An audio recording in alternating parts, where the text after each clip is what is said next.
తులవారికి కనుక చూసుకున్నట్లయితే మీ యొక్క రాస్యాధిపతి శుక్రుడు అష్టమ స్థానంలో స్వక్షేత్రంలో వచ్చి కూర్చున్నాడు. ఎప్పుడైతే స్వక్షేత్రంలో వచ్చి కూర్చున్నాడో ఇక్కడ ఇచ్చేటువంటి రిజల్ట్స్ ఏమిటి అని చెప్పి చూసుకున్నట్లయితే ప్రధానంగా మీరు ఉన్న ప్రదేశం నుంచి అష్టమం అంటే ఎక్కడికో వెళ్ళడం కదా, వేరే ఎక్కడికో ప్రాంతాలకు వెళ్ళడం జరుగుతుంది, గుర్తుపెట్టుకోండి.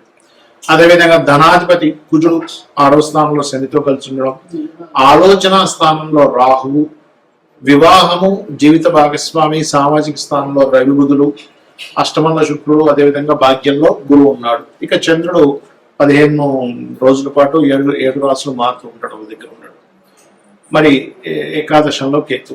ఈ యొక్క గ్రహస్థితిని అనుసరించి మీకు ఎలా ఉండబోతుంది, ఈ యొక్క పక్షంలో ఎటువంటి విషయాల పట్ల మీరు జాగ్రత్తగా ఉండాలి, ఏ దేవతారాధన చేసుకోవాలనేటువంటి అంశాలు చెప్తుంది నేనైనప్పటికీ చెప్పిస్తుంది సాక్షాత్ లలిత అమ్మవారిగా భావిస్తూ ఆ లలితాంబిక అమ్మవారి యొక్క అనుగ్రహం మీకు పరిపూర్ణంగా కలగాలని మనస్ఫూర్తిగా కోరుకుంటూ, ఇక్కడ మీ రాస్యాధిపతి అష్టమంలో ఉండడం వల్ల ఇక్కడ 2 విషయాలు మంచి విషయాలు ఉంటాయి. ఏమిటది అంటే ఇన్సూరెన్సెస్ వల్ల మీకు ఏదైనా రికవరీ రావడము, అదేవిధంగా ఏదైనా కొత్త విషయాలు, రహస్యమైనటువంటి విషయాలు మీకు తారసపడటం, మరియు తాతగారి ఆస్తి సంబంధించినటువంటి విషయంలో ఎప్పటి నుంచో ఏమిటంటే ఇది ముందు కదిలేటట్లేదు అనుకునేది కాస్త ముందు కదలడం అనేటువంటిది బలంగా చూపిస్తుంది. ఇక అదేవిధంగా ధన విషయాలలో ఎవరికైనా అప్పు ఇవ్వడము తీసుకోవడము, ధనాధిపతి అయినటువంటి కుజుడు శత్రువైనటువంటి శనితో 6వ భావంలో అప్పు స్థానంలో కూర్చున్నాడు కాబట్టి ధన విషయంలో ఎవరికైనా అప్పులు ఇవ్వడం తీసుకునే విషయాల పట్ల 2 గ్రహాలు కూడా పరస్పరం శత్రుగ్రహాలు అవుతాయి కాబట్టి జాగ్రత్తగా ఉండాలి. తొందరపడి అప్పులు చేయడం కానీ, తొందరపడి అప్పులు ఇవ్వడం కానీ ఎట్టి పరిస్థితుల్లో చేయకండి, గుర్తుపెట్టుకోండి. అలాగే మరొక విషయం ఏంటంటే కాస్త మీ యొక్క సిబ్లింగ్ అంటే మీ తోబుట్టు వరుస వాళ్ళకి ఎప్పటి నుంచో విదేశాల కోసం చేసే ప్రయత్నం ఫలిస్తుంది. గృహము, వాహనము, ఒక మిషనరీ కానీ, ఒక ఫ్యాక్టరీ కానీ ఇలాంటిది ఏదైనా నిర్మాణం చేసేటప్పుడు, అలాంటిది ఏదైనా కొనుగోలు చేసినప్పుడు 1కి 4 సార్లు చూసుకొని కొనుగోలు చేయండి. 4వ అధిపతి అంటే ప్రాపర్టీస్ కి, వాహనాలకి, గృహాలకి కారకుడైనటువంటి కుజుడు శని కుజుడితో ఉన్నాడు.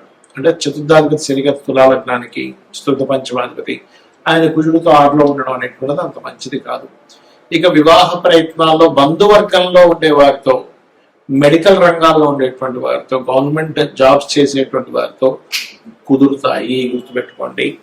ఇక ఉద్యోగ సంబంధించినటువంటి విషయాల్లో ఉద్యోగ అవకాశాలు వస్తాయి, కాస్త స్ట్రెస్ కూడా ఎక్కువగా ఉంటుంది. కాస్త అదే ఉద్యోగంలో జీతాలు ఇచ్చేటువంటి విషయంలో తన సంబంధించిన విషయాల్లో కూడా కొంత ఘర్షణ వాతావరణం కూడా ఉంటుంది. అందులో ఎటువంటి సందేహం లేదు. ప్రమోషన్స్ కోసం ప్రయత్నం చేసేటువంటి వారికి మీకు కానీ, మీ జీవిత భాగస్వామికి కానీ ప్రమోషన్స్ విషయంలో బాగుంటుందని చెప్పుకోవచ్చు. ఇక మీరు నిత్యము చేయవలసినటువంటి దేవతా ఆరాధన. ఇంకొక విషయం ఏంటంటే తండ్రి గారి ఆస్తి సంబంధించిన విషయంలో గవర్నమెంట్ నుంచి రావాల్సిన లబ్ధీలు, ధనం ఏదైనా ఉంటే కూడా ఇక్కడ రావడం జరుగుతుంది.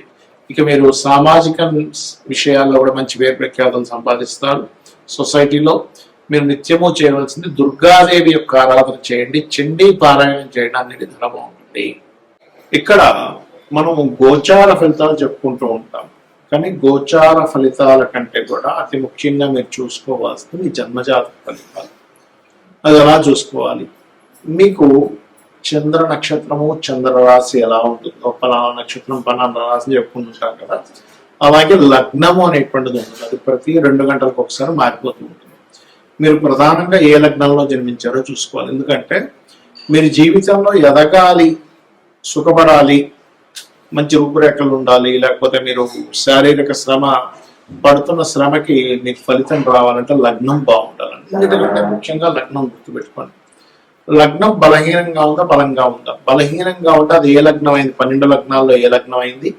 మేషం నుంచి మీనం వరకు. ఆ లగ్నాధిపతి ఎవరైతే అయ్యారో, ఎందుకంటే మేషము వృశ్చికానికైతే కుజుడు అవుతాడు, వృషభ తులకైతే శుక్రుడు అవుతాడు, మిథున కన్యకైతే బుధుడు అవుతాడు, కర్కాటకానికి చంద్రుడు అవుతాడు, సింహానికి రవి అవుతాడు, మరియు అదేవిధంగా ధన మీనాలకి గురువు అవుతాడు, మకర కుంభాలకి శని భగవానుడు అవుతాడు. కాబట్టి ఈ లగ్నానికి ఎవరో తెలుసుకొని మీరు ఎదగలేకపోతున్నారన్నప్పుడు ఆ గ్రహం దగ్గర దీపారాధన చేయండి. ఖచ్చితంగా మీ లైఫ్ లో ఎదుగుదల అనేటువంటిది వస్తుంది. శారీరక శ్రమ, మీరు శ్రమ పడుతున్నందుకు దానికి ఫలితం వస్తుంది. తక్కువ ఆదాయానికి ఎక్కువ శ్రమ పడినప్పుడు తగ్గుతుంది, గుర్తుపెట్టుకోండి. కొంతమంది చూడండి గొడ్లా కష్టపడుతుంటారు కానీ ఫలితం రాదు. ఇది లగ్నం. మరి ధనపరమైనటువంటి విషయాల్లో చాలా ఇబ్బంది పడుతున్నామండి అన్నప్పుడు జాతకం లేదు ఓం సంపత్కరి సమారూఢ సింధుర ప్రజ సేవితాయ అన్న మంత్రం చేసుకుంటే ఖచ్చితంగా గ్రోత్ ఉంటుంది. అంటే మీ యొక్క ఆలోచన విధానంలో నేను ఎలా కష్టపడుతున్నాను, నేను ఏ మార్గంలోకి వెళ్తే బాగుంటుందని అమ్మవారిని ఆశ్రయించినప్పుడు మీకు ధనయోగం అనేటువంటి కలుగుతుంది. దాంతోపాటు మీ ధనాధిపతి ఎలా ఉన్నాడో చూడాలి. ధనాధిపతి మీకు వ్యాపారంలో ధనయోగం ఇస్తున్నాడా, ఉద్యోగంలో ధనయోగం ఇస్తున్నాడా, ఆ ఉద్యోగంలో ఉన్న స్టేట్లో ఉంటే ఇస్తున్నాడా, వేరే ప్రాంతాలకు వెళ్ళాలా, వేరే ఊరు వెళ్ళాలా, వేరే దేశానికి వెళ్ళాలా అనేటువంటిది ఉంటుంది. అది మెడికలా, మార్కెటింగా, లేకపోతే ఫుడ్ రిలేటెడ్ వాటి మూలంగా ఉందా అనేటువంటి చూసుకోవాలి. అందుకే చిన్నపిల్లలు చదువుకునేటప్పుడు కూడా మీ అబ్బాయి యొక్క విద్యాస్థానానికి ధనస్థానానికి ఉండే లింకుని చూసి దానికి సందర్భంగా అంటే దానికి అనుగుణంగా మీరు కనుక చదివించినట్లయితే వాళ్ళకి ఉపయోగపడుతుంది. ఆ చదువు లేనట్లయితే కొంతమంది చూడండి ఏదో చేస్తారు కానీ పెద్దగా ఉపయోగపడలేదంటే అంటూ ఉంటాం. అటువంటివి జరుగుతూ ఉంటాయి. అదే రకంగా అన్నదమ్ములతో వచ్చే ఇబ్బందులు 3వ స్థానంలోని విద్య ఎందుకు అవ్వట్లేదు. చాలా మంది చూడండి పిల్లలకి లక్షలు పెట్టి స్కూల్లో జాయిన్ చేయించున్నారు, చదవలేకపోతుంటాడు. ఎందుకంటే చతుర్థ భావం పాడవుతుంది. ఆ చతుర్థాధిపతి ఎవరు, చతుర్థ స్థానంలో ఉండే గ్రహం ఏమిటి, చతుర్థాధిపతి ఏ గ్రహాలతో సంబంధం కలిగి ఉన్నాడు, దానికి సంబంధించినటువంటి గ్రహారాధన చేయడము, పిల్లలకి హైగ్రీవ స్తోత్రం నేర్పించడము. లలితా సహస్రనామాల్లో అయితే మీరు శుద్ధ విద్యాంకురాకార ద్విజపంక్తి ద్వయోజ్వలాయ నమః అనే మంత్రం చేయించడం మంచిది. ఇక సంతానం కలిగినప్పటి నుంచి కొంతమందికి బాగుంటుంది, సంతానం వల్ల కొంతమంది ఇబ్బంది పడుతూ ఉంటారు. 5వ స్థానం రుణ రోగ శత్రువులు. ఇవాళ రేపు అందరూ ఇబ్బంది పడేది దేని గురించి అంటే రుణము, రోగము, శత్రువు. ఇది పూర్వజన్మ కర్మ వల్ల వస్తూ ఉంటుంది. కాబట్టి ఈ పూర్వజన్మ కర్మకారకుడు ఎవరైతే ఉన్నారో, రుణరోగ శత్రుకారకులు ఎవరైతే ఉన్నారో, ఇది 6వ భావం బట్టి ఉంటుంది. కాబట్టి 6వ స్థానంలో ఉండే గ్రహాలకు మీరు దానం ఇచ్చుకున్నట్లయితే మీ రుణాలు తగ్గడం. ముఖ్యంగా ఓం అపర్ణాయే నమః అనే మంత్రం చేయండి. 100% మీకు రుణం అనేటువంటిది తగ్గి దిగుతుంది. ఇక వివాహం, ఇవాళ రేపు వివాహం అవ్వట్లేదు, ఏంటోనండి మా అబ్బాయికి 30 వచ్చేసాయి, 35 వచ్చేసాయి, మా అమ్మాయికి 40 వచ్చేస్తున్నాయి, వివాహం అవ్వట్లేదు, బాధపడుతుంది. ఇక్కడ ఒకటే, మీకు గ్రహము అనుకూలించినప్పుడు మీరు వివాహం కోసం ఆలోచించరు. ఒక్కోసారి ఎలా అంటే 25 ఏళ్ళు 22 ఏళ్ళ వయసులో ఒక్కోసారి అనుకూలిస్తుంది గ్రహం. ప్రతి జీవుడికి కూడా 3 నుంచి 5 సార్లు వివాహ బలం వస్తుంది. అది మన జన్మజాతకంలో సప్తమాధిపతి ఎక్కడ ఉన్నాడు, సప్తమ శుక్రుడు ఎలా ఉన్నాడు, సప్తమం మీద శుభగ్రహ అనుకూలత వస్తుందా, సప్తమంని యాక్టివ్ చేసేటువంటి మహాదశలు అంతర్దశలు వస్తున్నాయా లేవా, ఇవి చూసుకొని మీరు వివాహం కోసం ఆ పర్టికులర్ సమయంలో మనకు ప్రయత్నం చేస్తే ఖచ్చితంగా ఉంటుంది. ఎలా అంటే చిన్న ఎగ్జాంపుల్ చెప్తాను చూడండి.